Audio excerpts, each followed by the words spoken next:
So obviously the big talking point this week on the interwebs was pertaining to the WWE's belated spring cleaning. And man, did they make a cleaning by releasing 11 people from the company and wishing them so very well in their future endeavors.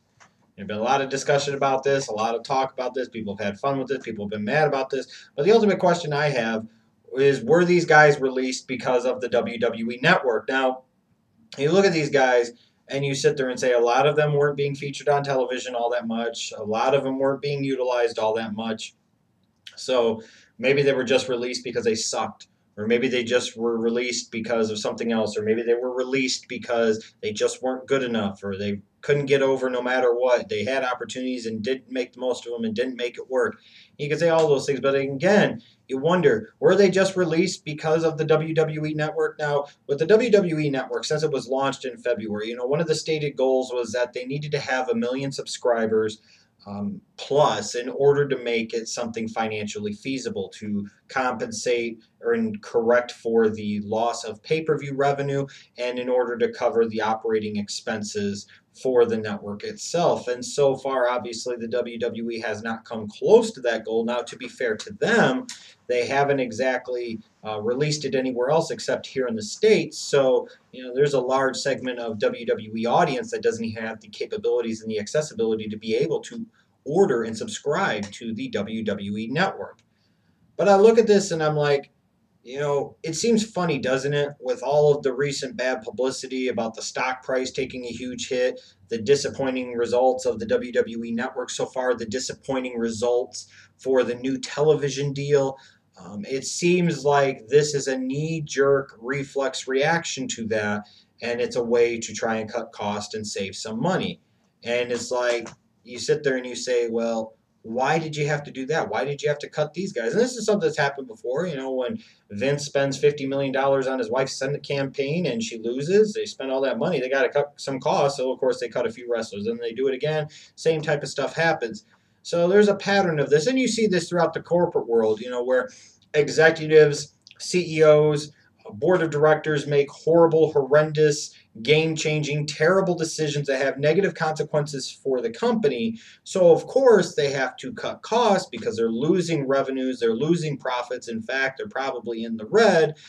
And instead of holding themselves accountable for the terrible decisions and strategies and business plans that they had in place and executed, they lay off thousands of workers instead of, having themselves be fired or replacing the people at the top that were really responsible or cutting their salaries. This is the way that you save and cut costs. And that's something you see throughout business all the time. It's always the guy at the low end of the totem pole is always going to get the axe first. That's always the way it has been, and that's always the way it's going to be.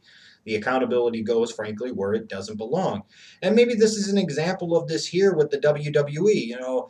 With all of these recent things that haven't been boding well for the WWE, they're not generating as much revenue as they thought they were going to be at this point in time based off of different things. And as a result, they have to cut somebody. And instead of cutting a Vince or a Stephanie or a Triple H or a Kevin Dunn or a George Barrios or any of these other people in mid-level and upper management, it's easier to just cut the guys at the bottom and blame it on them and say, you know what, good luck, Godspeed to you.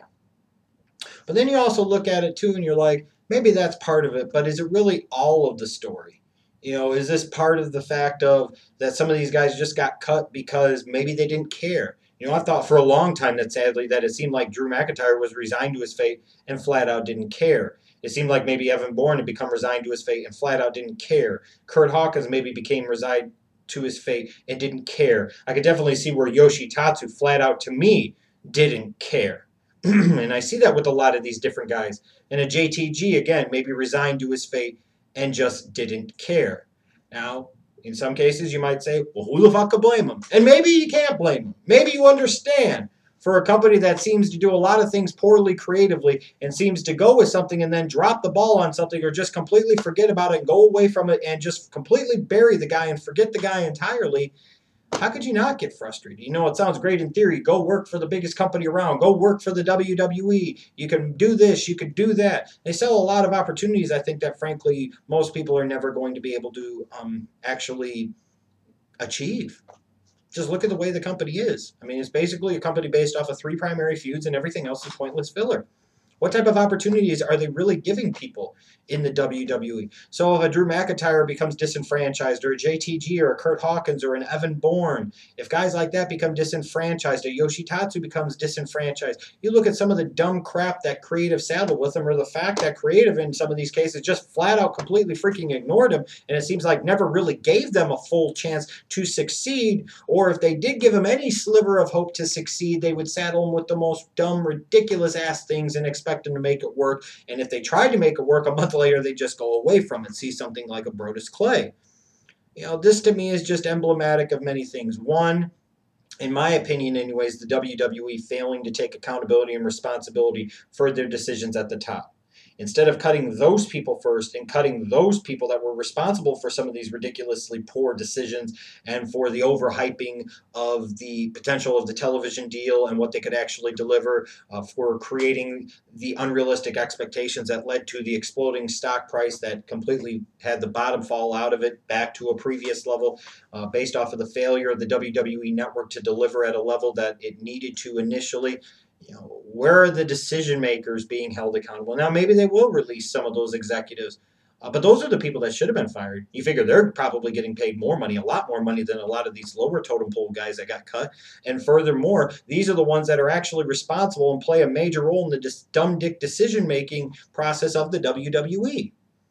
So maybe it is something to do with the WWE network. I'm sure that plays a role. I'm sure that's not the only part of it, because there's more going on here than just that. Maybe some of these guys, frankly, were just like, hey, I don't care. You could sit there and release me. I'll go. I don't give a fuck. In the case of Teddy Long, contract already expired. He was like, I want to get the fuck out of here.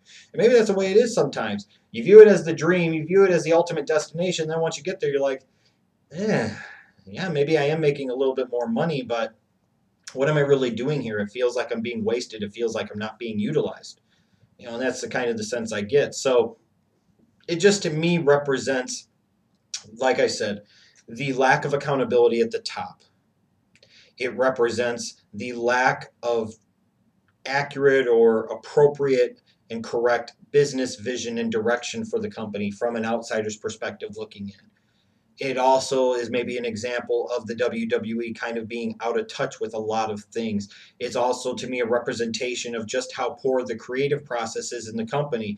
Instead of trying to work hard to make stars and get people over, it's just easier to forget about them, bury them, and then future endeavor them. And I think that's sad. I mean, at this point in time, if you're a wrestler out there on the independent scene, why would you really want to go to the WWE? More likely than not, knowing you're going to end up like a Curt Hawkins, or you're going to end up like an Evan Bourne, or you're going to end up like a Yoshi Tatsu, and you'll eventually get future endeavored. What did that really help? What did that really do for you?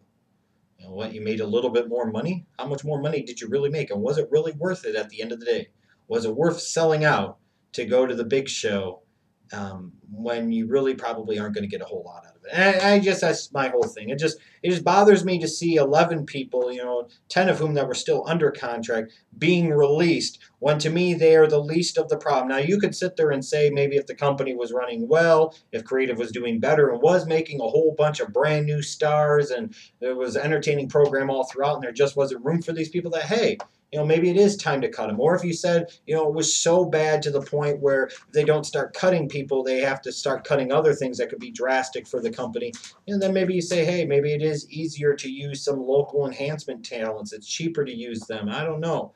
But I just feel bad for these guys because, like I said, they get to the ultimate destination and they find out that the destination isn't the beach that they envision.